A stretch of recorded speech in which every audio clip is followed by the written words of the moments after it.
করেছেন 2024 আল্লাহ তুমি তাদেরকে কবুল আর মঞ্জুর করে নিয়েন। আল্লাহ বিএনপি প্রতিষ্ঠানের পর থেকে বিএনপির যত নেতা কর্মীরা শাহাদাত বরণ করছেন, শহীদ হয়েছেন, আল্লাহ মেহেরবানি করে আপনি তাদের সবাইকে কবুল আর মঞ্জুর করে নিয়েন। আয় রব্বুল আলামিন আমাদের বিএনপির সকল নেতা কর্মীদেরকে আপনি কবুল আর মঞ্জুর করে নিয়েন, সবাইকে নেক দান করে দিয়ে আল্লাহ তাদেরকে কবুল আর মঞ্জুর করে নিয়েন।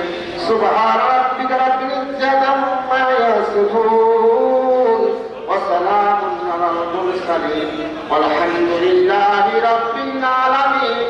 বিহাক্কি কালিমাতি লা ইলাহা ইল্লাল্লাহু মুহাম্মাদুর রাসূলুল্লাহ।